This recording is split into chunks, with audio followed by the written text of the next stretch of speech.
Please welcome your host from random corners of the world, making his way through the jungle of online businesses to $10 million.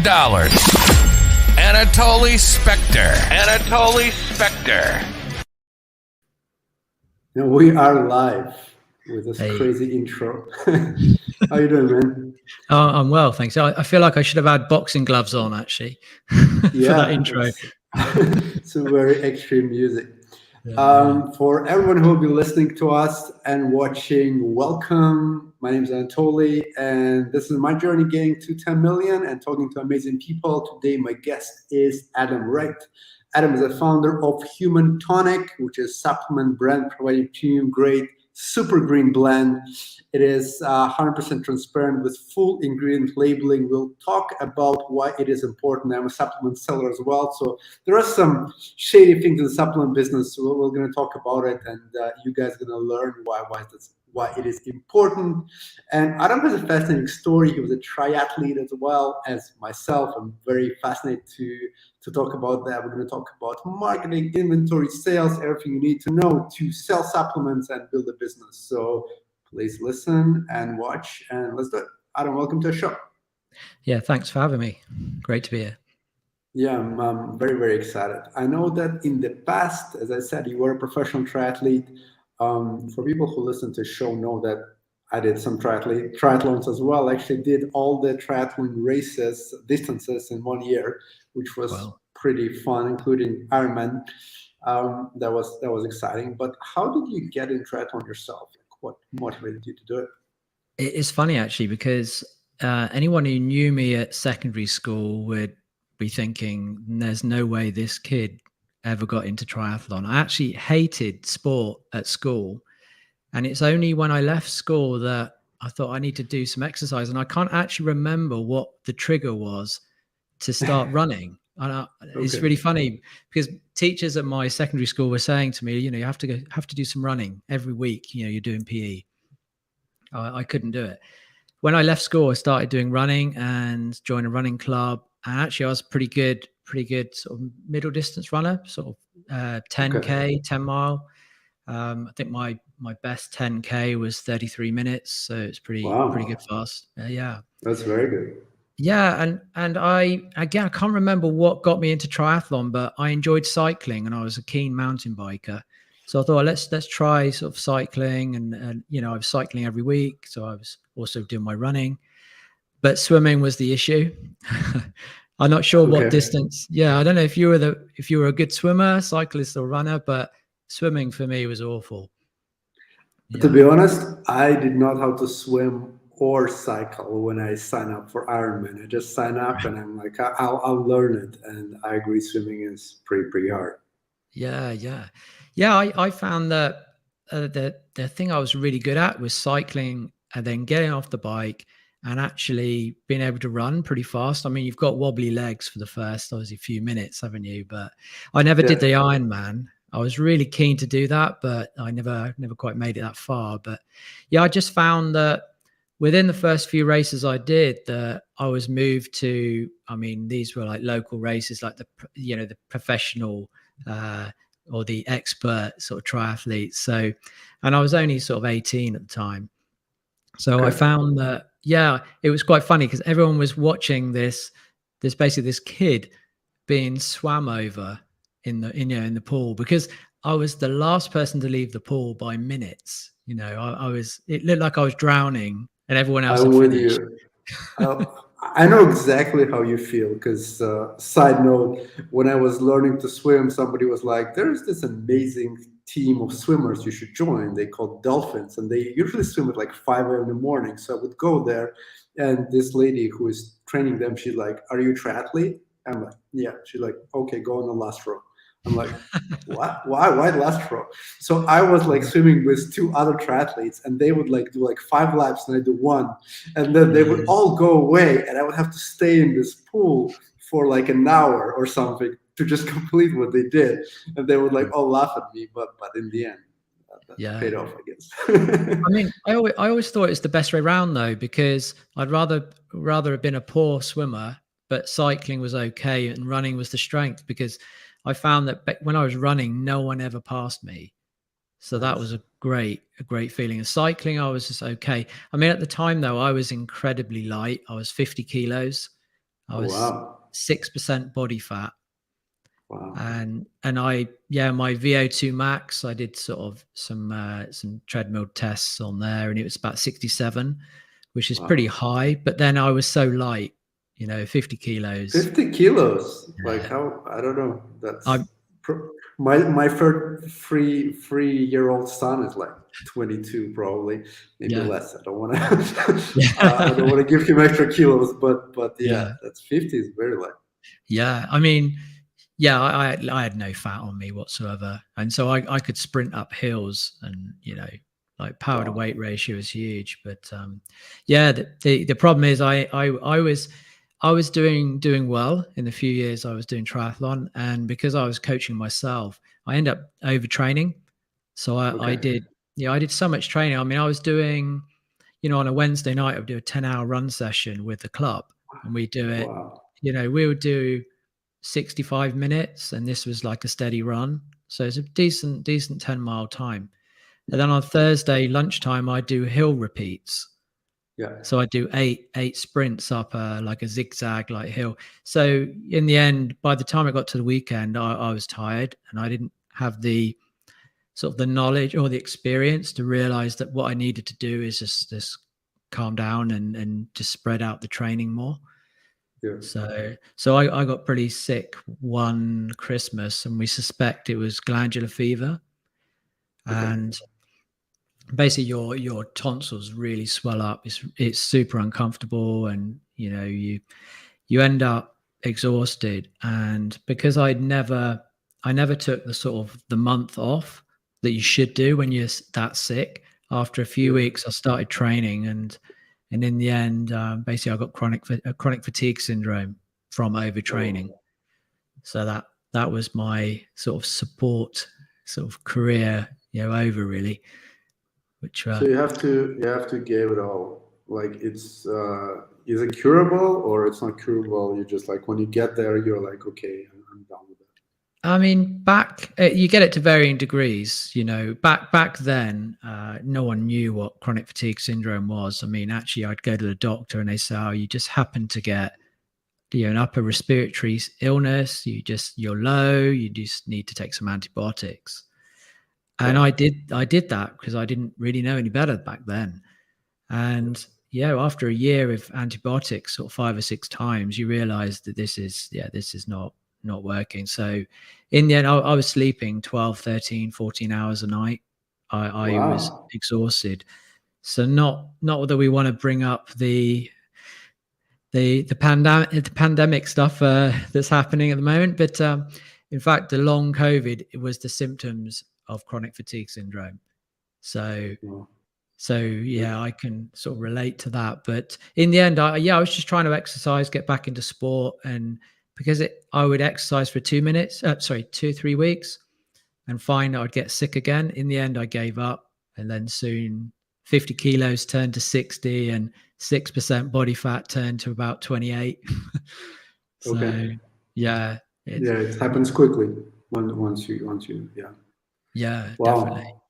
Yeah. So that's the silver lining there. I don't know if you can call it silver lining, but that made you research into some supplements, right? Yeah, actually, there's a couple of silver linings really, because the roadmap for me was to actually do sport physiology and be a lecturer. I did sports science actually as a degree. So I actually, my dissertation tutor was Peter Keane, who actually coached and trained Chris Boardman many years ago. So it was amazing to learn from such a coach and physiologist at the top of his game. So it really was amazing. But because I couldn't do any sport, I sort of wanted to change direction. And actually, I wanted to be a digital nomad before it was really cool. We're talking about 25 years ago now. So I pivoted and just actually started working online. And I wanted to live in exotic countries, live the digital nomad dream. and traveled to Okay, Asia. that's Yeah. let me stop you here. That's an interesting pivot. So how does one start working online 24 years ago? Yeah, I mean, the internet or that was pretty basic. I mean, you'd have websites, and I thought, well, why don't I start trying to make websites? You know, this was when was it? In 2000, so 22 years ago. So I thought, well, if I can sort of learn how to Wow. build websites, you know, for clients, then technically I could live anywhere. That was the thinking. And But I guess, how would you, how did you find that there's a demand for that? Because mm, in 2000, like websites, same as now, I don't know, like VR headset, where people are yeah, like, okay, sounds fun, but like, I don't know what to do with that. So I yeah, think at that stage, anyone that had a website would make money from it just because they have a yeah. website. But how would you, where did you learn that this is the thing, I guess? Well, I had a few friends that had like companies, and they, you know, it was tough then to sell people to pay for a website because, well, who's going to visit it? Who's going to, like, you know? Yeah, But these were more like brochure sites, so it'd be like a small business, and so I would charge very, very little money. And I'm so the thing is, I'm not a designer, but I learned how to do basic HTML and, you know, the CSS. So that's what I started to do. And actually, one of my best friends was working for, you know, a company in the city of London, and they do okay. recruitment. So he actually suggested I actually look to approach them and actually give them a quote for doing quite a big website. I mean, we're talking, yeah, tens of thousands of pounds back then. So it was a big website, Nice. and it Yeah. was a huge, yeah, it was a huge step up. So I was doing, you know, £1,000, £2,000. If I was really lucky, that was the sort of level I was at. Yeah. And then my friend, let's say, really paved the way to get my foot in the door with this company. And in the end, Nice. I did hundreds of thousands of pounds worth of work for them over the years. So it was Wow. amazing. And yeah, I did that. I just literally taught myself how to do some basic HTML. I mean, back then you could say it's programming. I think real programmers would tell you today it's not really programming, but yeah. And I learned how to Uh, do, yeah, a bit of database development. I was doing ASP.NET, so programming. I was doing more server side stuff back then. Very So nice. yeah, Well, so as a developer, software engineer of 10 years, I could say HTML is still a thing. People still using it. yeah, I yeah, cannot. It's easy to learn. I guess right now with all the tools, you don't even need to know how yeah, to do HTML. You just use like Wix and it will generate it. But yeah, yeah. still programming. So that allowed you to travel around the world in 2000s, where nobody knew what digital nomad is. Where did you go? Yeah. Well, in 2000, actually in 1998, I left university, and a friend of mine said he was going to Thailand for a 2-week, 3-week holiday. And at the time, I was thinking of going skiing for a week because I'd never been skiing. So, Okay. and my friend said, well, Thailand's super cheap. So why don't you come out with us? And in the end, I had to weigh up 3 months backpacking in Thailand compared to 1 week skiing. So obvious decision to make. Yeah. Yeah. Yeah, I got to Thailand. I absolutely loved it. Yeah, who wouldn't? In 1998, we had, but the exchange rate was hugely in our favor as well. I think it went to 90 baht to the pound back then. It was insane. So I had And three this was months. cheaper, I guess, much. It was Oh, like 10 much. times cheaper than now. Oh, No for sure. tourists. Yeah. My budget was £100 a week. And that was for Wow. everything. Yeah. And Yeah. actually I was backpacking on the thanks to HSBC's overdraft. Wow. So yeah, Amazing. yeah. But yeah, I went there backpacking, but then that was the trigger as well, that I realized, you know, it's so cheap to live in these countries that doing a cheap £500,000 website would be enough to live for a couple of months at that Yeah. time. So that was the motivation. And although I saw or I met a lot of sort of English teachers living in Asia, for me, I mean, I always say that I'm still struggling with English, so Yeah. I wouldn't be a good teacher. So, and also I just wanted to do something online that you could be mobile, you could move back to the UK if we wanted to, we could live in Asia, live anywhere. So it was in 2002. I lived in Germany for a year with an ex-girlfriend, again doing the digital nomad thing. And then we went. I went to Thailand in 2004 and lived in Chiang Mai for around 10 months. All right. And I did something that's quite unique back then, because I actually moved back to the UK for a girl. I didn't move to Thailand for a girl. So All right. yeah. So I'd met a Chinese Malaysian girl in London before I moved, and it worked out so well that I decided to move back to London to see if it would work out with her. And it did. Wow. We're still married. That worked out very well. Cool. So at what stage there did you thought that e-commerce or supplements is something that makes sense for you to dive into? Yeah, I wanted to change from being paid per project, which you are doing web development, to actually have like the dream is to earn money when you sleep. But obviously, if you're building websites, that doesn't really happen. So I actually looked at performance marketing first, and actually at the time, or still now, sort of the dieting space was the toughest sort of niche at that time. I mean, before CBD. To actually tackle. So I thought, if I can make money in the diet niche using affiliate marketing, my skills building websites, or then doing sort of marketing, then I would be confident with actually creating products myself, or even promoting pretty much anything online. Yeah. So I joined a network in the UK, and actually in the end teamed up with someone. We built our websites. We did very well. We actually did some marketing for a couple of companies that had products, and we did really, really well with that. And in the end, when I moved out here, I actually wasn't looking to build a product initially. I was having a year out, just not doing anything apart from sunbathing and getting fat by the pool. And I just started looking at greens products because I wanted to take them, because I wanted them to sort of improve my vegetable intake.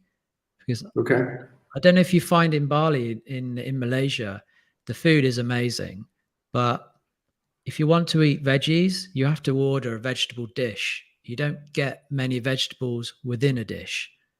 Yeah, I mean, I'll be honest, the local Indonesian food is mostly fried rice, lots of oil, lots of, it's not very healthy. So I would not say it's super healthy, but Bali has whatever you want. So you don't have to eat Indonesian food. I just go, I mean, I'm on a fitness diet, so I just eat broccoli and chicken breast and rice. But greens, I used to drink like a green blend back in Vancouver. Every time I would like wake up, I would make like some spinach and green blend together and drink it. I feel really good. But here it's hard to find for sure. And when you travel, when you're a digital nomad, that's a big problem. I know Athletic Greens have some packets where you can take with you, but finding Athletic Greens, like you need to order them. They're super expensive, so it not works well for me either. Well, actually, that's the product I tried first, because I was thinking, well, I took a year out and I wanted to sort of just sit back and think about what I wanted to do. So I started writing a blog and started trying different things. And I thought, a bit cliche, let's look at the self-improvement sort of area, not actually to be commercial in any way. It was purely, I was writing a blog for me, and if anyone read it, great. So I tried lots of different products. I tried intermittent fasting, all these different things. We probably actually use the same coach. I don't know if you're using Health Evolved with the meal. I'm not sure. Okay. Yeah. So I ran through programs like this, and I documented what I was doing. But with the greens, I thought, this is interesting. This could be the answer. So just like I mean, it's not an excuse to have a crap diet. Of course, you need to still eat well. But I thought, well, on those days where you completely miss it and you mess up, you have the shake, you mix up the powder, then you're covered. And so I tried Athletic Greens. I loved it, to be honest. But the biggest issue I had, other than the cost and the difficulty in getting it in Malaysia, as you say, and Bali, I think, is difficult because I've actually tried to send my greens to people in Bali and it's just not turned up. Oh no. So, yeah. It's more than the cost was actually most of the greens I've looked at, and I've tried a lot and I've reviewed a lot. They tend to have proprietary blends. So what that means is, so you'll see the ingredient list, and for argument's sake, they say, right, this has 50 ingredients in, and it's a 10-gram mix. And then they list all the ingredients, but you don't know the dose. All you know is this bag has, or this serving has 10 grams and it's got 50 ingredients in. I mean, that's great, but I want to know what's in, how much of each ingredient, because if I know the ingredient amounts, then I know it's dosed correctly. If it's not dosed correctly, then am I spending a lot of money for something that I need to take 3 or 4 glasses a day?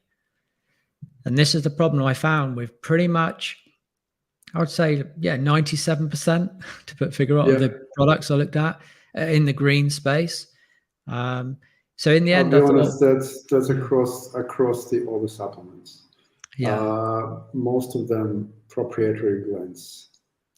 Yeah. And interestingly, I was sort of delving into why, and I know the standard reason is protect the IP.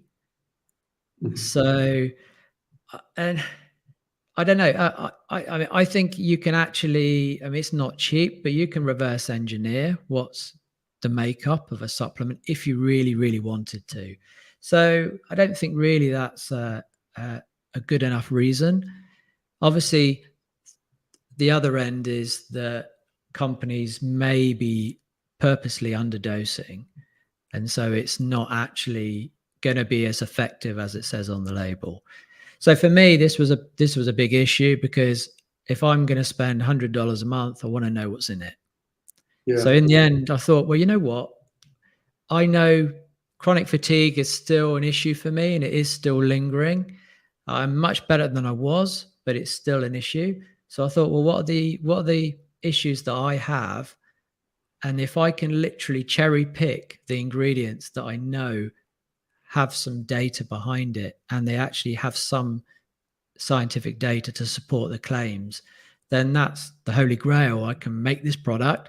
Let's do a minimum order and let's see if it's commercial. I take the product every day.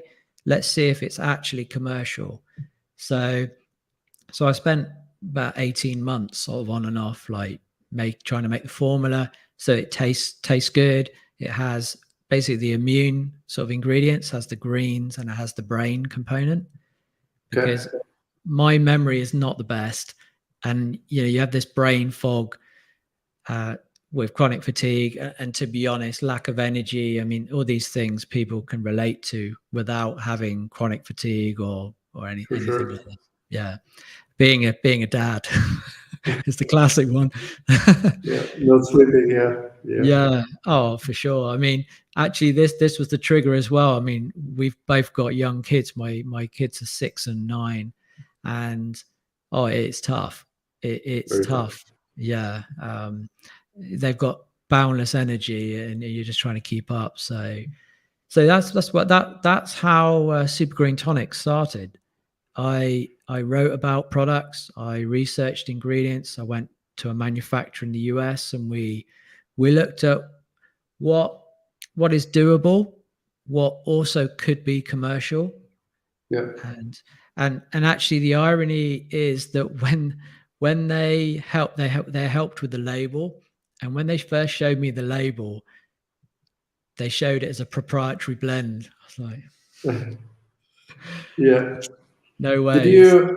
I guess let's let's talk about it. Let's talk about how would you get. I was selling supplements as well, so there are a couple of people listening. If you guys have any questions while we speak, just put them on Facebook or wherever you do it, and we'll take them as we go. But I think for people who are listening and they're like, okay, sounds cool. Let's say they have an idea, and for supplements, well, you can just, if you use something you like, you combine them, or you can figure it out. Market in the United States is pretty free flowing right now, and unfortunately, they're not very regulated, so you can do whatever you want. But for people who are listening, if they would find something that they want to launch, let's say, in US, what are some of the options to launch supplements, and how would they just start, I guess? Yeah, there's a number of things you need to tackle. The first thing is really in terms of whether you're looking to just private label an existing, you can go to a private label contractor and they will have, if you like, off the shelf sort of, whether it's from the dieting to bodybuilding to even to greens, to be honest. And the benefit there is that you can do all the branding, you can do the marketing, you decide what your exact target you're aiming for, whether it's still 20-year-old seniors, etc., or a particular angle. And you can focus on that, and you don't have to spend time looking at the formula. You don't have to really worry too much in terms of the labeling compliance. You would just effectively give them a logo. And so you can do that. It's the cheapest way to do it. And the only thing there is it's very difficult to stand out.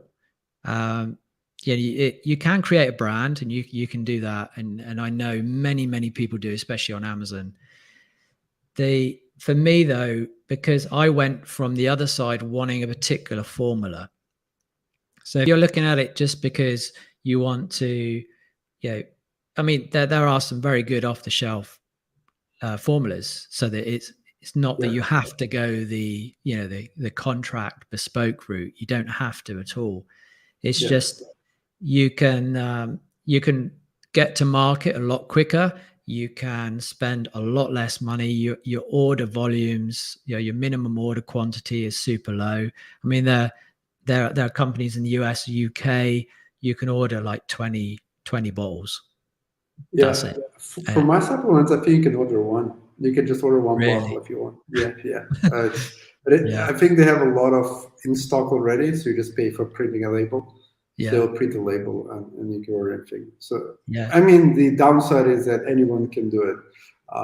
When I started, mine started to go well. We'll have like, I don't know, hundreds of those appearing on Amazon because everybody knows. And I think I did mine from somebody else's. I would see somebody selling.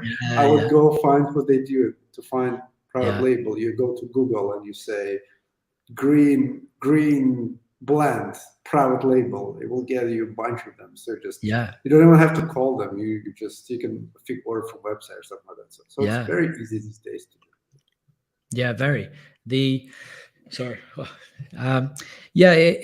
a much quicker way of doing it, and actually that you can test the market a lot easier that way. I mean, to be honest, the way I did it in some ways wasn't a smart way of doing it, because the risk was very much on me, because I went the contract route from day one.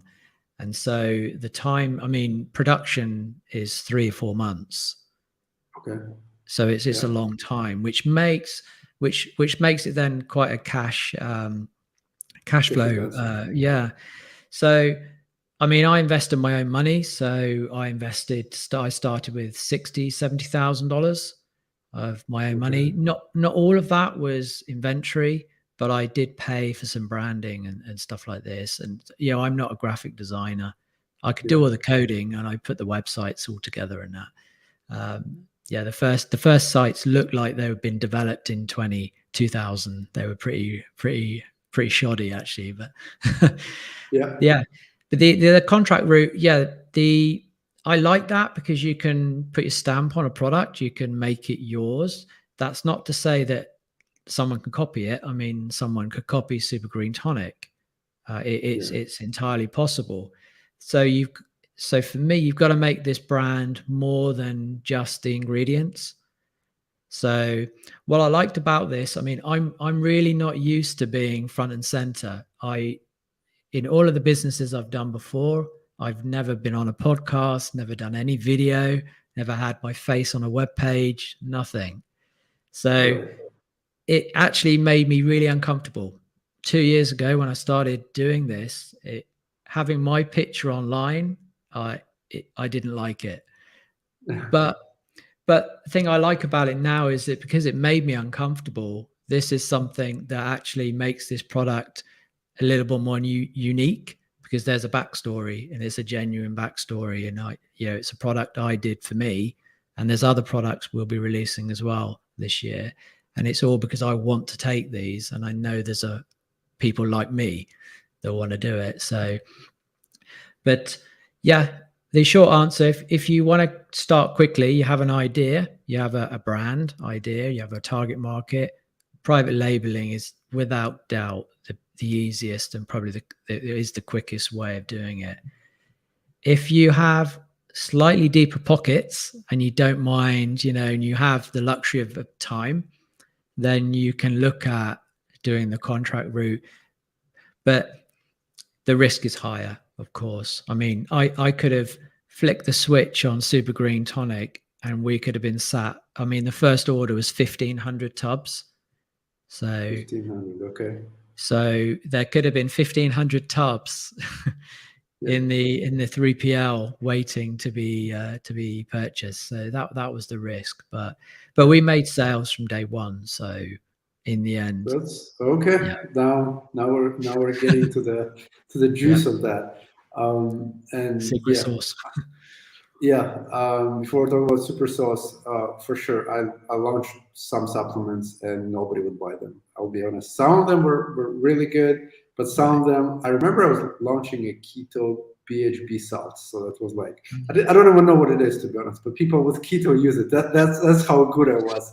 But we launched it and it was selling like 20 a day, very good. But at some point, Chinese guys just came in and started leaving us bad reviews. And I know there was bots because we would have the same bad feedback on Amazon. This is poison. This is poison. This is poison. I'm like, well, how are you leaving like 15 reviews? You should be dead already if this is poison. It's very strange. And we would get like shut down. So things like that can happen. So if you are listening and you're going Amazon route and you want to invest tons of money, there are some risks. So you should know about those risks. And if you're doing something that is very popular, like keto or like probably greens right now or CBD, you should know that there are some bad players that can take your business just out if Amazon is your only route. So just a quick disclaimer. But let's get to selling from day one. I already like where it's going. So how did that happen? Yeah, funny enough, Amazon, we didn't do Amazon from the start because I've never had any luck being able to get started on Amazon. I wanted to, but I've never been able to get signed up. So my background, as we sort of touched on, is a bit of SEO. So what I found is with my blog, whilst I reviewed products I tried, when I came up with the idea of actually developing my own, I decided to actually write about creating my own supplement.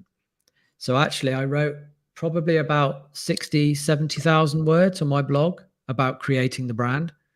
Wow. So I was almost, I mean, at the time I was probably spending 70 to 80% of my time writing on my blog and 30% on the brand, which actually it paid off, but I did that for way too long. But I wrote a ton of content. So I was getting traffic at the time. I was probably getting about 2,000 to 3,000 unique visitors a day to my blog.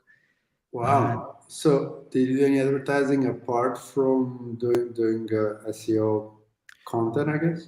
No, not initially, because what I did is then created the Super Green Tonic website, and then literally I was an affiliate effectively for my own product.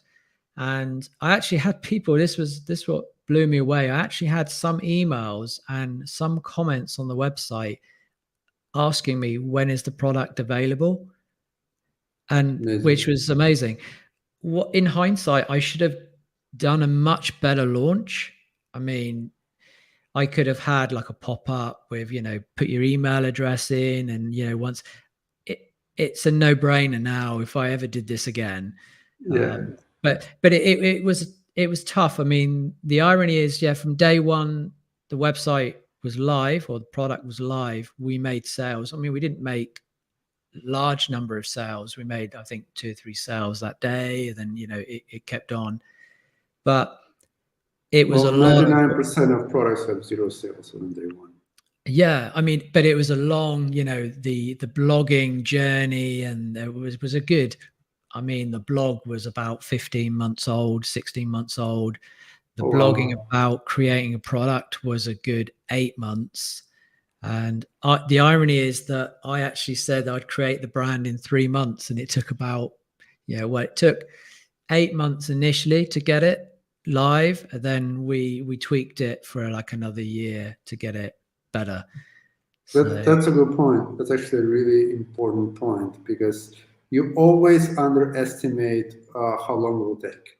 Like, every time it happens with me on Amazon, I learned that people say, okay, I mean, what it is, in like 6 months you can launch a product. You need a year. And I always say to people, they hate me for that, but I launched about, I don't know, 15, 20 products.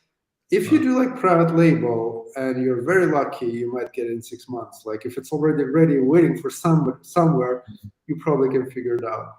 But if you're taking something from China and you still haven't found where you're going to manufacture it, I would say a year. For me, it's always a year. So that's just a quick note for people who are listening and just jumping on green juices and thinking you're going to get them without any blog posts and anything in 6 months. Yeah, that would be at least a year. Yeah, the green space is very competitive now. We went into Amazon about May, June last year. It was super tough. I mean, I can't remember what the cost per click now was to advertise, but it was insane. See, my background SEO, slow and steady, you get there. Yeah. As long as you don't get a slap. I mean, I've been slapped by Google a few times. Thankfully, not on the properties I own now, but in the past. So it's painful, but it's slow and steady, but it can be a nice, reliable sort of traffic source. So let's talk about it. I think there's some golden nuggets in there that I want to still extract. So let's say you want to build a blog for green juice, and let's say you're launching in a year. Let's say you listen to Anatoly and don't think it's going to happen in 3 months, and you're like, okay, I have a year, and I'll prepare a perfect launch. Where would you get like ideas for content, like what keywords you put? I assume it's not just, okay, I'm going to go and start writing some random stuff.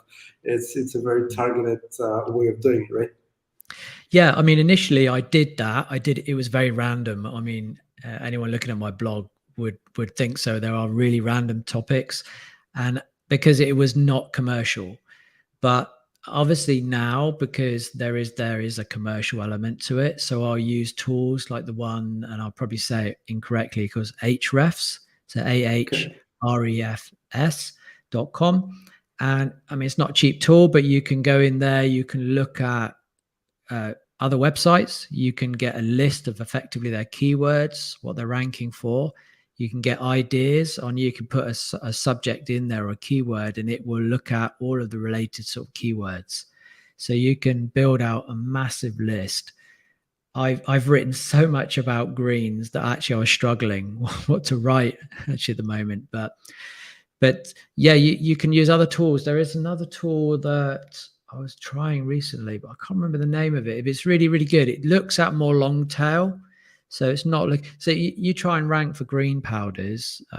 It's not going to be easy.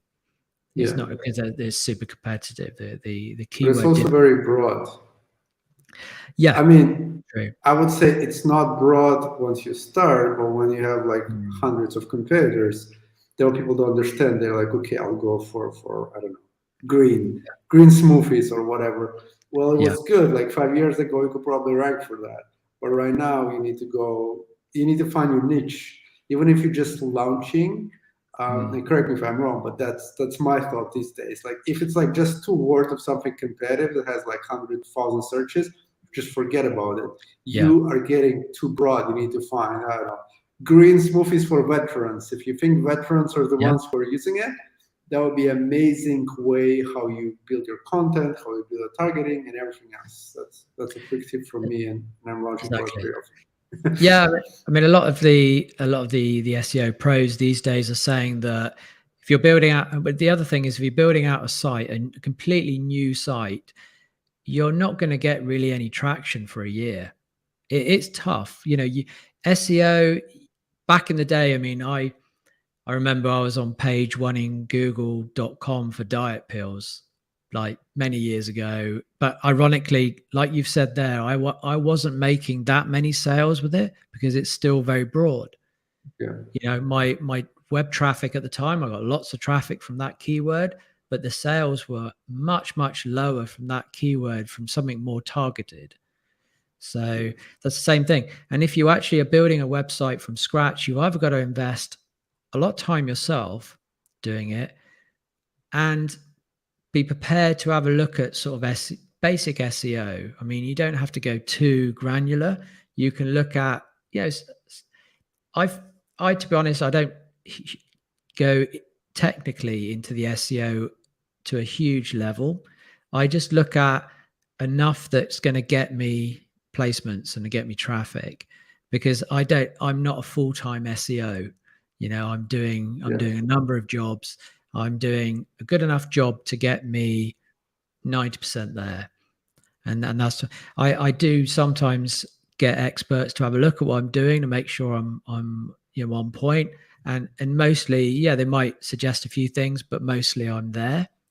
So with a blog, it's a case of, you'll look to get rankings for longer tail keywords. So like you said there, so you wouldn't try to, if you're trying to be a competitor, better still sign up as an affiliate for me rather than being a competitor. We'll link in the show notes if you guys are interested. Yes, for sure. The thing to do would be to, if you look for best greens or greens powders, you're not going to rank. But what you can do is you can look for, best tasting greens would be a better one, but even better than that would be, best green powders for weight loss, or best green powders for seniors. For kids, not written that one, So that might be a good niche right now, thinking about it, because it's always so hard to get greens to kids to eat greens. Maybe you can make like funny tasting, nice looking Peppa Pig related greens. Really have to buy some IP there, and you're good. Here's a $10 million idea already. I should jump on that. Okay, so I guess the other thing is, let's say I bought a tool and I'm like, I'm going to do it. There needs to be some system, because being consistent for a year is crazy hard unless you have a system. Like, how did you structure your day, and how long did it take you? How many hours did it take you every day to write this? Because that's a lot of work. Yeah, I mean, again, I was in a good position in terms of I'd given myself a year off anyway, and because actually after 3 months I was getting bored. I wanted to do something, and I thought my writing is not that good. So if I write a blog and commit to 3 blog articles of 1,000 to 2,000 words each article a week, then that's enough volume to get me to do some work part-time. It's 3 days. It took me a day, probably 3 days a week. I was blogging. The other 2 days I was sort of, relaxing and shopping and stuff. But I just sort of stuck to that schedule, and actually that's what really helped with the site as well. But in terms of content, the early days, it was very random. Like I was talking about being an expat in Malaysia, talking about sort of fasting, doing OMAD for a week, doing intermittent fasting, for a month, stopping drinking for a month. All this sort of quite random content. And actually I had a number of SEOs telling me that the blog is going to struggle to rank because you're talking about so many different subjects but I said that it's still within mostly this sort of health wellness sort of space. Okay. So, and when I started reviewing products, I thought, well, that's good. Let's get them shipped here. Let's try them. And then it was a case of just using Google Sheet and just really sticking to my 3 a week. But the first 6 months, there was no plan. It really was random. Just things I wanted to blog about, which I found straightforward. I would just do it. Very cool. So you launched, you got a couple sales, and how did that trajectory go? Yeah, I think the first month we did like $3,000 or $4,000 turnover, which, to be honest, I set my expectations really low. I had no target at all for the first 1,500. I thought, let's see how they sell, and when we get to a point where I really need to order another batch, that's when I sort of looked at, well, what can we do? And I started an affiliate program. So I reached out to, basically I was reaching out to people that had really good blogs, really good content. I would actually say, look, do you want to review it? I'll send you the tub. Let me know. And often, I'd say, initially I had a good sign up because the people I was reaching out to, I knew a few of them. A few of them were friends of mine from back in the affiliate marketing days. And then they could suggest a few people as well. So, we had sort of maybe about 10 affiliates. And so they started to drive sales as well. So, nice. Month on month, we were sort of doubling sort of the turnover. So, so that was great. That was then the point when I needed to reorder. So 1,500 tubs wasn't going to do it. So we jumped to 3,000, which, is quite a jump in terms of like cash flow. But we were selling them. And again, I looked at it that these sales are coming in, and at the moment it's still very passive. I've not done any paid advertising. We've not done anything with Amazon. So I was fairly confident that it would just keep growing from there. Okay. And where did it grow to? If we can share any numbers, like what you're doing now? Yeah, we're on course to do 7 figures this year. We've had a very good first quarter actually. So amazing. So you launched on Amazon. How does that go? Tough. I find it difficult with Amazon because it's not a platform I spend a huge amount of time on.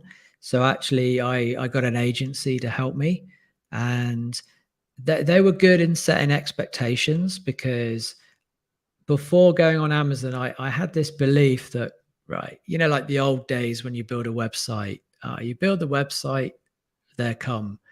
Completely not. And I struggled with the prospect of paying Amazon, the FBA fees, all of the storage, effectively the transaction fee, and then on top of that, actually paying, effectively the PPC advertising, and it was insane. We started around June, and we made sales fairly quickly, but we weren't profitable until this year. We were like 8 or 9 months in. Wow. So for me, it felt like the end of last year, I felt like I was hemorrhaging money on Amazon.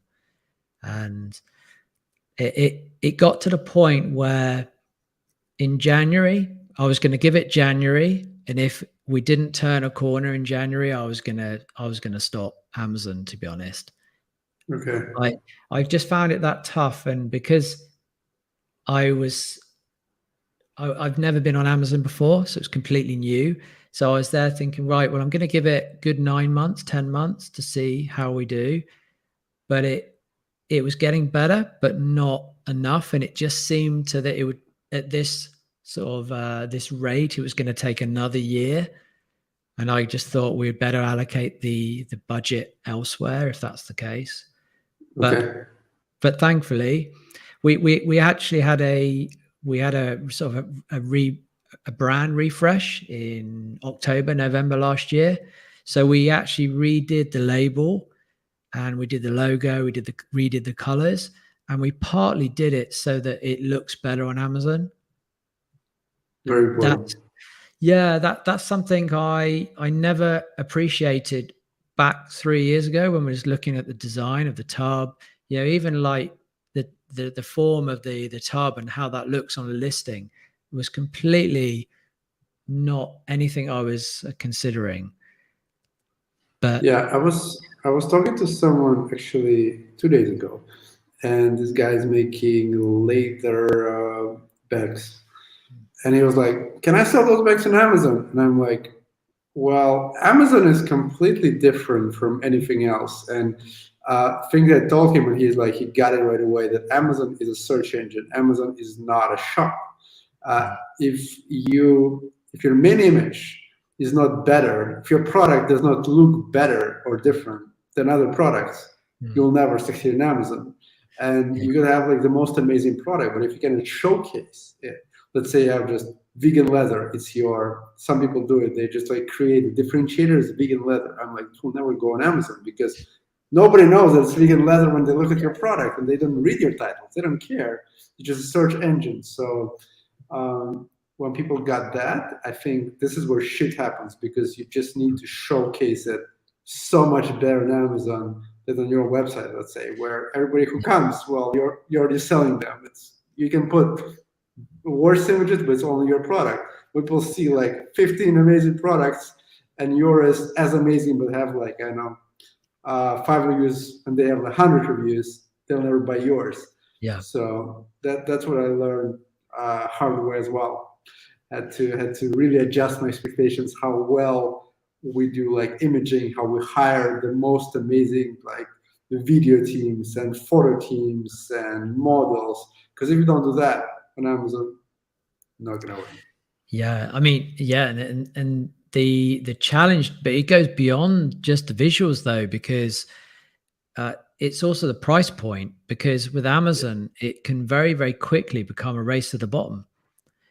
Because again, if you're looking at product A and product B, product A is sort of $20, it's a greens, and it's got 5,000 reviews, and you look at product B and it's sort of $100 and it's got 100 reviews, it's a tough sell, a very tough sell.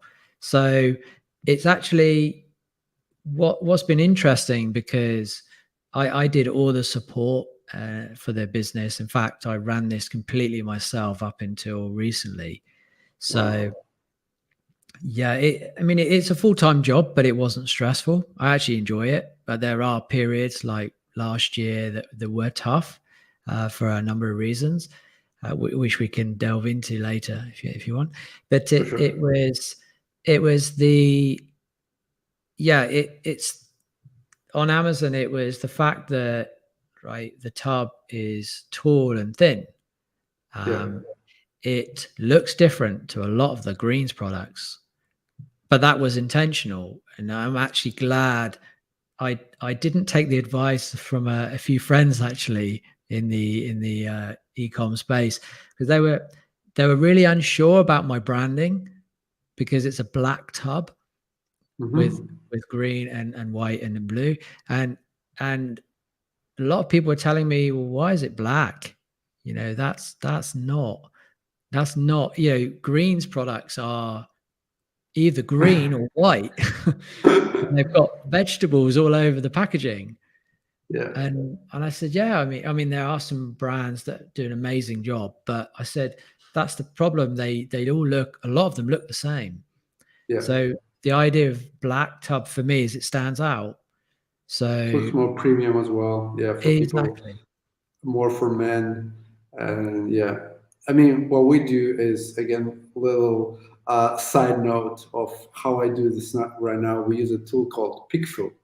I don't know if you used that before. It allows you to, we take your product and we take competitor product, and you can show it to people and choose an audience, and they would give you some feedback. Like you might pay like $100 or $200, and well, I will show them my design. make 3D mockup first before I even order anything, and I would show this 3D mockup against that to the target audience, which can select like, I don't know, female, or I'm in a kitchen niche right now, so I'm like female who make like $100,000, have houses, have kids. I show them like, which one would you prefer? The best selling on Amazon without any reviews, or mine? And if mine wins, I'm like, okay, I have a pretty good shot.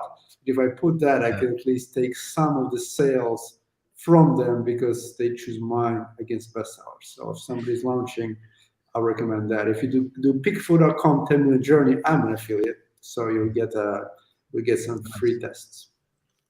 Yeah, actually, it's what you've highlighted a really important point, actually, and this almost goes back to the contract and the private labeling discussion earlier. My journey was very much from there was no time pressure, and in a way, there wasn't a financial pressure either. Although now it's obviously it's been a proper company for a few years, and it's gone beyond the commercial. Is it commercial or not? So these are issues I need to make sure we're growing and that we're profitable, etc. But back when I was developing it, it was more, this is a product that was like a passion project, really, which is not the best way to start if you're doing it especially if you're a first time supplement, manufacturer, or if you're a first time entrepreneur. It can be painful. I thankfully was able to ride out a couple of the sort of tougher periods. But if this was my first business, it would have been stressful, and I probably would have given up because I there are times when you just think, right, what do I need to do to get to the next stage? Yeah. I've given up on supplements on Amazon. I was the one but I was selling some of the supplements. Not every supplement you can sell on Amazon. Sometimes they allow you to sell things. One example would be, people would be like, oh, are you sure? Maybe you don't know. One example that I was trying to sell many different things, but one of them was something as a supplement that allows you to get rid of weed in your body. Oh, okay. So let's say you smoke some weed, and then you eat a supplement, and it like cleanses, like weed cleanser or something like that. And lots of people sell it, but I don't recommend doing it, because as soon as you start selling, Amazon suspends you and says, you're talking about the weed, blah, blah, blah, blah, blah. Yeah. And they don't allow you to use like weed in your packaging. So we just create this amazing package. Everybody uses it. But then slowly but surely they disappear. You don't know that, but you see like people selling amazingly well. And then you start selling it, and those listings disappear, and then you disappear. So, and I had all the worst thing that can happen with supplements. And at some point I was like, why am I struggling so much? And this is something for new people who are listening, who are just starting on business. I think that's an important side note.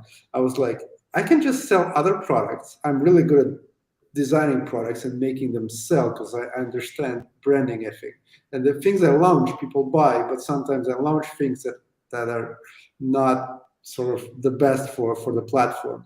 And you need to look at the platform. Supplements are, especially in US, are the most competitive thing. So if you want to sell supplements on Amazon, you either need to have $60,000, $70,000 to do it, because you have to order a lot and then probably go cheap first and then increase the price and still might not win.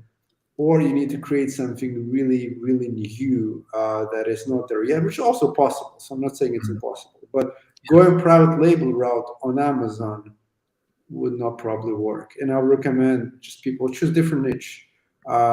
Because it's much easier. You don't have compliance issues. If you write something wrong on Amazon, they will suspend you, saying you're claiming for things, and they will suspend your account. I had that before. So there's a lot of underlying stones that as a new entrepreneur, you need to think about. Like, just, it's too much to think. Like, you can't handle all those things. Either find some mentor who did it already who can help you, or just do different products, because there are just so much complexities that new entrepreneurial brain would not handle, and it would just be, as you said, too stressful. So that would be my 2 cents. Yeah, for sure. I mean, do you ever do anything off Amazon, or is Amazon your platform? We did Shopify as well, but I didn't have time to write the big blogs, and the Facebook ads were eating most of my profits. Right now, I'm thinking of going to Etsy and other marketplaces. Yeah. So that's a goal. Shopify and store is my ideal way to go, but I try to focus on one thing because I don't know. I like shiny objects, and I would people like tell me, okay, you can do that and that, and I'm like, yeah, I need to go and do all of this. But I think if you master one thing well, there's something about it to really do it well and to just master the platform. And then when the platform, you get most of the platform, you go and you master another one. This is my approach. I'm not saying it's good or bad. Some people go really wide. I tried it and I would just waste money because it's very hard to navigate like what's making money, what's not. And I don't do a full-time job as well. I have a team that's doing it, so I'm trying to just focus on one thing. That's just me. Yeah, actually, it's a good point because I did a bit of that when I was looking. SEO was working for us, and it was a profitable, very, very profitable channel. So I looked at doing Facebook ads and Google ads, even doing Instagram influencers. And to be honest, I was hopping. I was doing a bit of this, bit of that, and yeah, I didn't sort of double down on a particular one channel, and in the end, I found that the other channels weren't profitable. And in the end, so we've doubled down on SEO and affiliates and producing content. This is the direction we've gone. We have got some ambassadors that are actually influencers that are going to be brand ambassadors for us, but they've been very, very targeted because we get emails every week, well, nearly every day, from influencers that have got 10, 20, 50,000 followers saying, oh, I love your brand, we'd love to be, I'm a mom of 2 kids and we can do XYZ, and they want $800 for a post. Wow. And I'm just thinking, well, there's going to be no ROI on that. We tried it with smaller influencers last year, but we sent out probably a few hundred tubs, and the ROI was abysmal. It for us, it wasn't profitable whatsoever. Yeah, I mean, some people it works. I know. Yeah. There are agencies that are doing very well, and I know I was talking to some guys from Romania, and what they do, they start from influencer. They just do influencers first. Before, when they launch a product, they would contact influencers, and influencers will funnel the launch. It will work, but again, you need to be really, really good at that. Understand who is the people, and you need to understand like how deep is their engagement and stuff like that, which takes a lot of time. And I think what you did was very well. You went an agency, you found a good agency with Amazon, and you didn't have to go and reinvent the wheel and have all those issues. I would actually recommend people also go that route. Agency route for sure, like if you're starting or you want a new channel, and that's what I'm always looking at. Who is the best people who did that in that space? If I can pay them, it will be still profitable. I think that's much more efficient than me just going and learning about Amazon and doing all of this. Yeah, actually, that was my thinking. Once we went through it's commercial, this is a viable business. Then my thinking was the first year, reinvest everything back in and get, like you say, experts to manage all of these, sort of the paid traffic, the influencers, all of this, with mixed results, really. What I have found is that you need to know, I say this, I haven't done this with Amazon, but with other things, I was maybe too quick to sort of outsource. And I really needed to understand the process a bit and have basically all my ducks in a row first. So this is one thing that like I did all the customer support for the first year, 18 months of the business. Yeah. And I did it because it was so invaluable, getting the feedback and being able to work out, well, what are the things that we're doing right? What are the things that we're not? And also because it was resonating, the fact that it's a fully disclosed brand, ingredients are disclosed, this story about the fatigue and all this stuff. I found that I was having dialogues with the customers, which actually was pretty good, and a good way of building a rapport and actually understanding, are we on the right track or not? So I think, I can't remember who the author was, but if you celebrate your Jarvis, I think they go, you celebrate you're a company of one, and actually understand all the roles. But then one of my sort of weaknesses is knowing when to let go of a particular job and then be able to outsource. Yeah, there are still parts of the business I'm doing that I shouldn't be. And that's for my Q2 things to sort out. Amazing. The question I like to ask is, so far, what was your biggest failure in this business, and what do you learn from it? Biggest failure. I think. Well, there's a. Can I put two? Yeah, please. Yeah. One of them was, which I touched on just a second ago, was assuming that I could just throw money, like whether it's an agency or whether it's influencers, and that you persevere and you'll be profitable. And it is out of a not taking ownership from that channel or the particular task and just throwing money at it, thinking that it's going to turn out okay. So I have wasted money and resources through doing that in the last few years. So we would have been profitable quicker if I'd have just gone, nope, bit of shiny object, let's not do that yet, let's focus on this.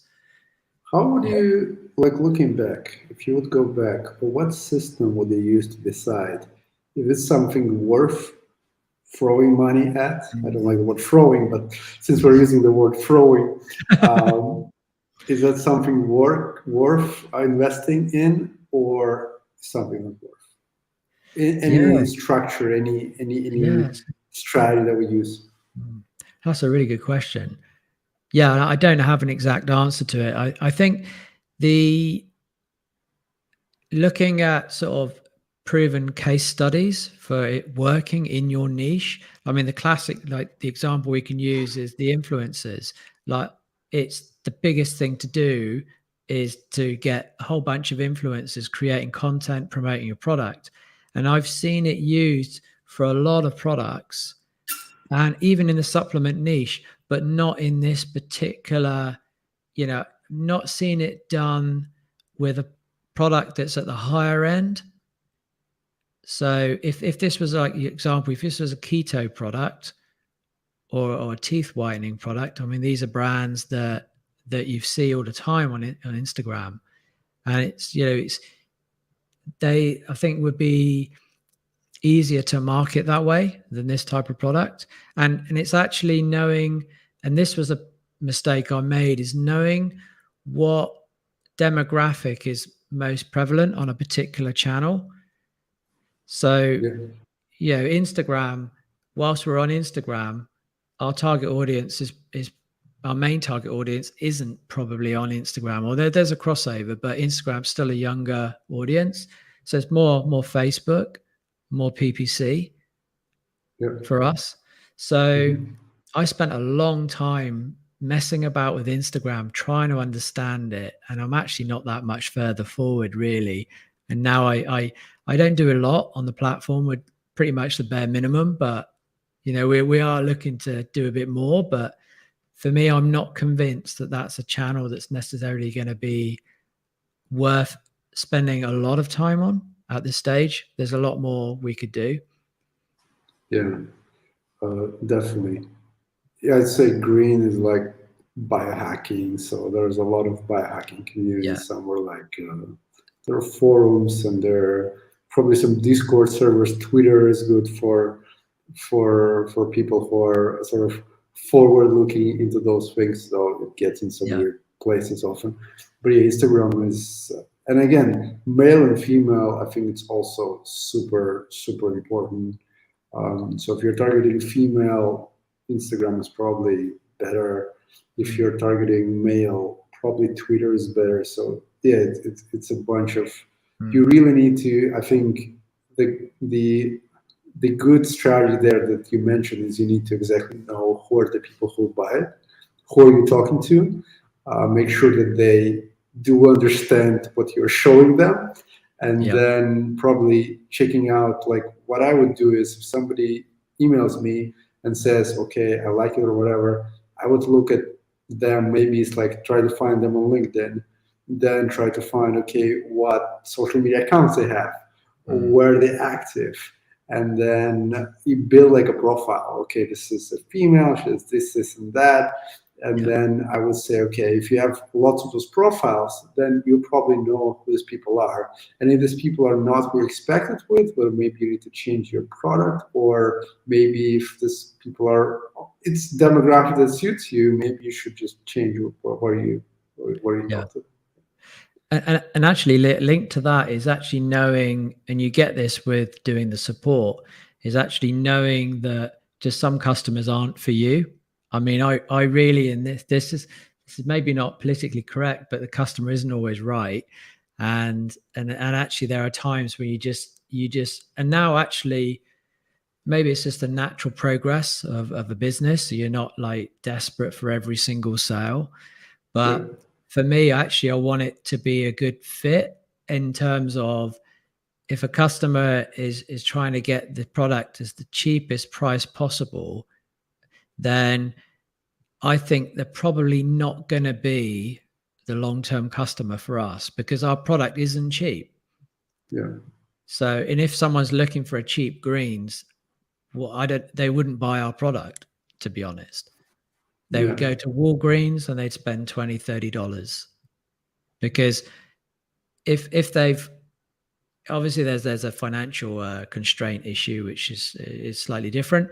But if they don't see the value of the product and they're just saying, well, why is it, $80, $100, whatever, whereas I can buy greens for 20, then obviously we've either not done our marketing right, which is possible, or they don't, it doesn't align with what they think needs to be in a good product. So they're not for us. Yeah, they can go and buy their thing on Walgreens and be happy. Just One thing about the supplements, actually, I wanted to ask. For me, at least, when I was selling supplements, the game was to get people to subscribe. So I would do whatever I can on a front end to get them on a back end, and so I can ship them this thing over and over again. What are some of the ways for you to? I assume it's the same for you, right? Yes and no. Okay. Yes and no. Okay. Yeah, let's talk about that then. Yeah, it's slightly different actually, because I had a lot of people say to me as well, look, you need to be doing subscriptions on your storefront, and we do on Amazon, and the subscribers are building up, which is great to see because that's sort of new for me. We've never done that before, but I mean there was a constraint for us when we first got started, because if you're processing or you're looking to get a merchant account for the first time, it can be difficult to go get subscription out of the bat, out the gate, because they want to see some trading history. So actually I couldn't offer subscription when I first started. So instead, because obviously it's all about, AOV, and, if you can't get someone subscribed for 2 years, make sure there's good long-term value of the customer or good average order value. So we went for that. So that's why we offer bundles, and why you don't see that with some of the bigger players. We offer a 6-month bundle. And so with that, we discount it. So it actually makes sense for someone really to buy 6 months. So that works so just well. Pay up front. Yeah. I mean, cool. There are these pay now, buy now, pay later options. So we have Afterpay, and we have, I think PayPal, you have some options there. So you can do that, and we only offer that for the 3 bundles or more. You can use the buy now, pay later option, but we do that, and actually it works well. We have a good AOV, and it's because we offer the bundles. I mean, we've got trading history now, so we probably could do the subscription, but it would involve such a change in the infrastructure on our e-com store that I'm reluctant to do it exactly now, especially as the AOV is good. So yeah, but on Amazon, then we offer that option there, which is a good, if they want to subscribe, and they can do it on Amazon. So that's the option there. Because for greens, I mean, I would as a user subscribe, because so convenient when you use that and you like it. So that comes to you like every month, that you can just don't think about it. Because ordering is always a pain. For when I was living in Vancouver, it doesn't happen in Bali. Here you have to go and buy stuff, or like use some weird hacks. But in Canada, we would just order everything, like toilet paper and everything that we can. We would just subscribe and save, and just things would just appear. And in the United States, that's what people are doing. Like, that's a game. People subscribe and save is like on Amazon is number one. That's how many people use it, especially with Prime, because Prime gives you a free delivery, or like same-day delivery. I don't remember. I think free in the same day, both. And you can just subscribe and don't think about it. So but again, it's something to test. I guess there are different ways to do it and see what works. Yeah, for sure. I mean, we have got some exciting things in the pipeline this year. So it is something I want to revisit. But at the moment, because it's not broken and it's going in the right direction, we don't want to change it exactly. I mean, we released another flavor last month. We've got another product coming in 6 weeks, and then we'll have another one the end of the year. So there'll be some developments, but subscription. You just need to have it set up really, really well in the back end, because there can be issues with obviously the product being sent, people want to cancel it, and this is what we want to make sure is 100% right. For sure. Yeah. It's definitely, there are some complexities around that. Cool.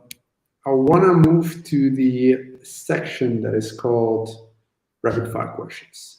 So this is questions I ask same guests can speak. Same questions I ask every guest to see how they react. Definitely not the same guests, because guests are different. Questions are the same. Right. What are some of the routines you have to get you to focus and keep you motivated to work on your business? I like to sometimes go down to the pool, and I will take a book, and I look a bit crazy, but I'll walk around. There's a big jacuzzi pool, and I will and the water's like waist height. And you put the jacuzzi on, I have a book, and I will just walk around. It looks a bit crazy, but it's great. I love sunbathing. I love getting the sun. I love being in the water. It saves sitting, because I guess you have the same issue. You end up with your home office, and you can sit there all day, and you realize you've not really moved. So I might do that a couple of times a week. I will go down in the morning, 10 o'clock, look a bit crazy for half an hour, and then go in the hot tub, and then back up, and then back to work. I also have a standing desk, which is great. So I should use it more, but I walk around the jacuzzi, so I'm not sat down all the time. That's good, actually, because I'm often reading sort of this productivity, self-help type books. It gets me out of the office, gets me doing a little bit of exercise, a bit of sun, and then back. I'm with you. I mean, I prefer listening when I walk, because reading when I walk gets me a little bit dizzy. There's all those audio books now. You just plug them in your ears and you walk, and I just do 10,000 steps. I don't walk around jacuzzi, but if I had jacuzzi, maybe that would be the thing as well. I can relate. Yeah. So that sounds pretty fun. I love physical books. I mean, audio books actually. Yeah, I've not really got into that. I love physical books, which is a real pain when you travel around because, literally we moved condo a few months back and there was about 20 boxes of my books. And that was really, really awful. Yeah. There's a question about books coming very, very shortly. But before we get there, how did your life change when you started making significant amount of money to the time when I guess you did not? Quality of life. Yeah, you shift into what to do with it really in terms of investing. So, and actually when you move and you become an expat, that becomes even more top of mind because your traditional, if you're in a traditional job, you just saved for a pension, you pay your mortgage, that's it. Whereas when you start earning a lot more money, you think, well, okay, well, I need to use this effectively because the idea of completely passive income replacing all of our income needs, that's the thing that I want to be, a place I want to be very soon. And that is definitely foremost in my mind, where we can reallocate and invest money and what is it safe, how much is purely speculative, like I invest in crypto, gold, stocks and shares, not really property now. We did have a property in the UK, but we sold that when we left. So yeah, all of this. Sounds good. The other question is, it's actually an interesting one. What are some of the beliefs that you used to hold? It could be last year, it could be last month, it could be like 10 years ago that you don't hold anymore. Yeah,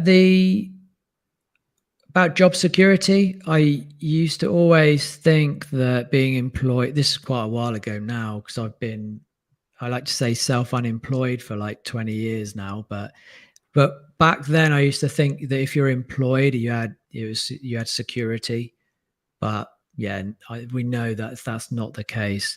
And the other one is in terms of I used to think that the way to actually be financially free was to own a couple of properties in the UK and just get rental income. That was what I was working towards. And actually now there's so many more different sort of financial instruments that you can use to actually earn passive income. For instance, now, we sold a house in London, and now instead of owning physical property, I buy REITs in Singapore, which give 5%, 6%, 7% dividend, actually completely passive, 100% liquid.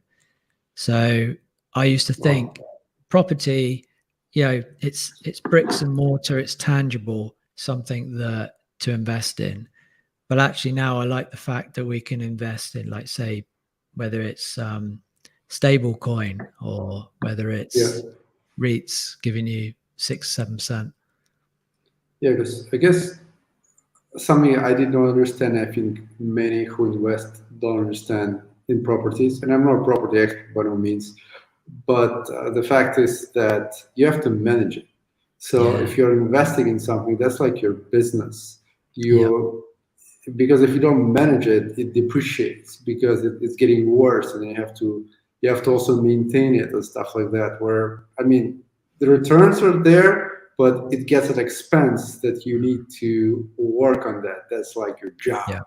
And if you want to get a passive income, getting an income property, even if you have you need to build a team or hire somebody, but even then you need to manage those people to make sure it works. And also it's not liquid. So it's very hard. You need to, like, if you have a stable coin, you just transfer it back to dollar, you're fine. Even if you have like non-stable coin, like Ethereum, you can anytime transfer back to USD and you're fine. I guess it's not it's much more volatile. There's a difference. But gold would be another example. So you can go and anytime transfer gold back to dollars. Well, with property, if it's a bad market, nobody's going to sell it. If it's like it's going down, I don't know, sometimes the neighborhood becomes not as good or whatever, anything can happen. Or if you just want to sell it, it's not like you need money tomorrow. That won't happen. You'll need to sell it very cheaply. So those are the things that I learned, that it looks like everybody's giving you this advice, but usually people who give you this advice never had a property, so they don't know associated issues with the property. So that's something to keep in mind. I don't know, we went into property investing here.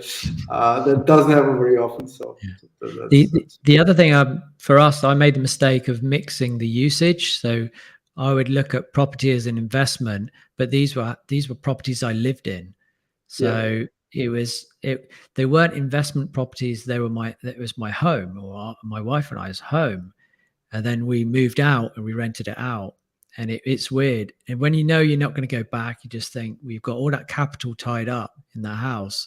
And actually, like you've said there, we can't use it in any other way. Plus, the UK changed the regulation. We were charged tax on it as well, being non-UK residents, UK tax residents. So the yield was really low. Just didn't make sense. So. That as well, yeah. And another misconception, I don't know why I'm talking about that, but since this came to me, the people think that mortgage, like if you take mortgage, you're having like an asset, but mortgage is your liability. So it's very important to distinguish between your assets and your liabilities. There are a lot of good books around it.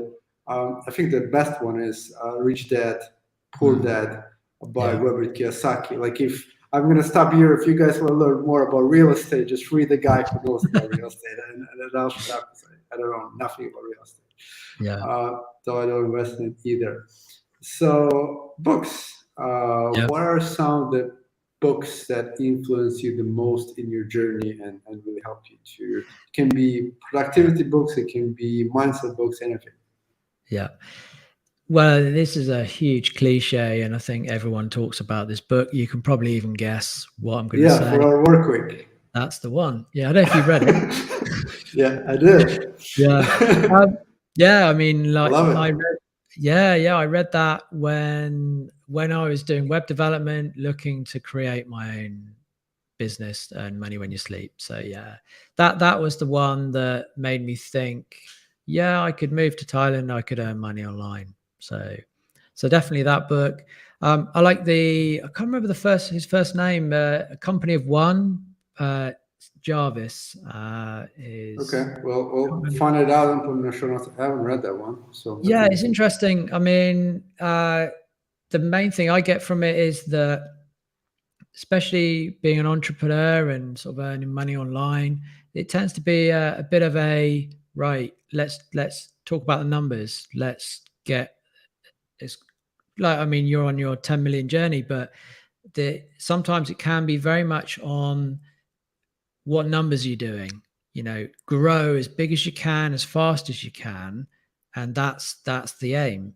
But what I like about the book, it's saying that actually sometimes it makes sense to stay small. You can still do decent numbers, but maybe you don't do 20 or 50 million dollars. But you could, like for us, like, if we did $4 or $5 million, that's nice. I believe we can do more, but if we reach that point, that would be good. But it's actually celebrating, like, we're not trying to be a massive company of 100 employees. We're very, very small. And the benefit for us is that we can pivot. And that's what this book is saying about celebrating being small, and that you can pivot and you can, appreciate other things in the business, not just trying to scale as quick as possible. So it's great.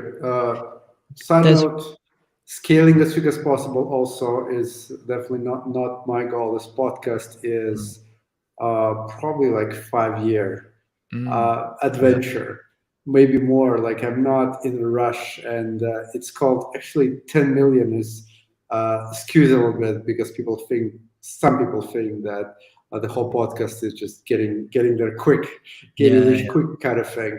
So the name might not represent what it is, but it's just journey of building myself as an individual and building businesses and just sharing all the struggles and successes. Yeah. So out of interest, is this 10 million? Is that your figure, your retirement figure, or is this just a target that resonates? Yeah, $10 million in revenue a year allows to sell the business for a pretty nice chunk of money. They allow me to invest it in certain ways that I don't have to work, and I invest pretty well so far. So I assume if I invested well enough, my kids will not need to work either. But I would say there's also a number that I think if you have 10 million, it gives you a tool, because I consider money as a tool to do also some really life-changing and cool things around many areas, and really think long-term, not short-term, because when you're making money is a short-term thinking. At least for me, like, you always need to sort of figure out how to do it. And 5 years for me is short-term. I want to have enough to start thinking long-term, like 15, 20 years, and just do something really fun and not think about money that much. Still will work a lot, but yeah. Cool stuff. How old are you then? I'm not sure. Is that public knowledge? I am 33. Yeah, you see. Yeah, I'm a few years older, so I'm 48 in 2 months. So yeah. But I still feel about 30 on a good day. That's good. I mean, people live for a long time, and when they drink right greens, they're gonna live for longer. So age these days is fine. So if that was a comment that you don't think 20 years ahead, I think you still definitely can. And I mean, I like the fact, like you say, it's the journey. Like for instance, in this business, if it was just about making money, I would have stopped, because it's, it is up and down, entrepreneur, especially if you're working with yourself. You've got to enjoy most of the journey, not all of it, but most of it. And I started with just Amazon, and now I'm doing a bunch of things, and I'm recording all of them. Like, I opened an Amazon agency to help with PPC. I have a podcasting thing that we do, helping podcasts to get more listens and manage people podcasts. Just because when I have those ideas, like, I'm good at creating teams and helping people to do things, and then I let them go. I give them space, and those teams work well, and I just there, and I collect all those small pieces because I have attention. I mean, I have short attention span. I like new things, but sometimes I think maybe if I did not, I would be more successful in one thing, but I just enjoy my life the way it is. A couple more questions. What are some of your favorite podcasts, or mailing lists, or anything else that get you information about digital marketing, about supplements, or anything else that's helpful for you? There's a newsletter. I'm just gonna make sure I get the name of it correctly. This is it. So there's a newsletter that you can sign up to, and every day they send you out. It's really super easy to digest. You can just literally read it in about 5 minutes. They actually have a paid forum as well, but the newsletter is by Stacked Marketer. Okay. And I guess we can add in the notes. We can add a link to that, can't we? But this the guys who run they run a paid forum, which is quite interesting. But they just send out a newsletter every day. 5 minutes to read. It's all about, it can be anything from SEO, not a huge amount on Amazon, to be honest, but it is in general about the platforms, but it's about, say, SEO, it's about e-commerce, it's about paid on Instagram, so it's quite interesting. So I read that every day. The What else do I read? I do read, there's a SEO guy, he lives in Chiang Mai, called Matt Diggity. So I read his sort of SEO update every month. He writes just a general outline of what sort of is good to read. So he summarizes basically the biggest things that have changed during the month. So that's interesting, especially from an SEO perspective. And yeah, that's probably the two that I definitely read. There's on YouTube, what do I look at YouTube? I listen to a lot of Armin van Buuren, but that's probably not That's a motivational music there. Exactly. That's yeah. There's a guy, I mean, I've actually just ordered his book, but it's not arrived yet. It's Alex Hormozy. I'm probably not saying it right. It's the $100 million offer guy. Nice. He owns acquisition.com, which is a series it's a portfolio company, owns a lot of business. They do about $85 million turnover a year. So super interesting. But I've only recently started watching his YouTube channel. Really interesting. Talks a lot of sense. A lot of people have said the book's worth reading. So yeah. Okay, I'll check it out. The name sounds interesting. Right off my alley. A number of millions, and that's what I like. So definitely check it out. The last question I do have is, since this is called 10 Million Journey, I ask every guest to give me advice, since this is my journey. So I cannot speak a lot about the products I'm launching, because not like you, I'm not sharing them yet. But we do have a brand in a kitchen space that we launched. It was pretty good. We did about something like $40,000-$50,000 a month when we launched, and we launched recently. So we had supplement brand, then we get rid of supplement brand. Now we launched the kitchen brand. Long story short, when I get to about 1 million very, very soon, and then scale that to 10 million. And there's not a lot of information, but if something comes to mind and you want to share some snippet of wisdom and give me an advice, I would appreciate it. And that's just on Amazon?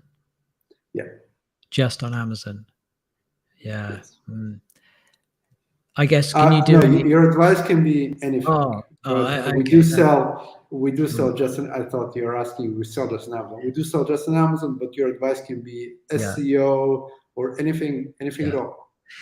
Well, I would definitely explore setting up an e-com site and putting the products on there, because I honestly don't have hard data to support this, but when we went from our e-com store and we listed on Amazon, I was worried about cannibalization of sales. So you'd have customers, you'd lose them on the e-com and they'd move to Amazon.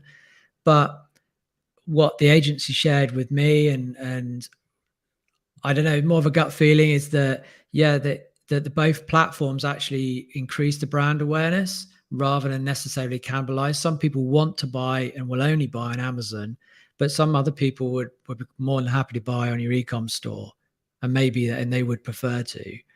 And so if you set up an e-com store, then your visibility, you can actually own the customer. So I'll give you an idea. We do email campaigns once a month.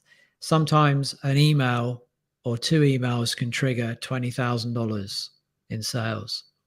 So that's on a good one. They're not all good, but it happens more often than not. And so if you had your store and you could get even just a little bit of traffic, I don't know with the product, is it multiple objects or is it just one SKU? Right now it's 3 products. 3? Yeah. Yeah, and you bundle them? No, they're separate. I mean, they're related in a way that if you buy one, and if you have all 3 in your kitchen just looks amazing. But each of them is also amazing in your kitchen, I guess, and they are like the same topic. They look similar as like kitchen product. Yeah. Okay. Yeah, I mean, it would be a relatively easy thing to do, wouldn't it? But I don't know, obviously, SEO wise, how easy that would be to do. I mean, it sports depends prime for sure. Yeah. Something that, But it's definitely the email campaigns. Like 30% of our revenue is driven by email every month. Wow. And you can't get that on Amazon. So for sure. No, I mean, an issue with Amazon that Amazon controls everything. They can close you very easily and then you don't have any source of income. So my usual idea is to go and test things out on Amazon, see if there is a demand. It seems like there is a demand, and then start building outside of Amazon. Yeah. So that's great advice. Thank you. Yeah. Well, Adam, those are all my questions. I really enjoyed our talk. Before we wrap up, how can people find more about you, your products, or anything else you want to share? Yeah, I mean, the obvious one is supergreentonic.com, and the tonic is TONIK. And we also have a coupon code. If anyone's interested in buying, then obviously we'd be delighted to have you as a customer. Is it 10MJ is the coupon code that gets 10% off the checkout. Amazing. And thank you. Yeah, and there is a founder's story page which we outline what we've discussed on here as well, so we can put that in the show notes. Amazing. Yeah, everything goes to the show notes. Thank you for the offer. I think people will be delighted to do that. I'll be looking for. I know you can't get in Bali, so I'll probably need to go to Malaysia to try your product. Yeah. But I'm a big fan of green blends. So I'll definitely get it in my hands as soon as I get somewhere where it's possible.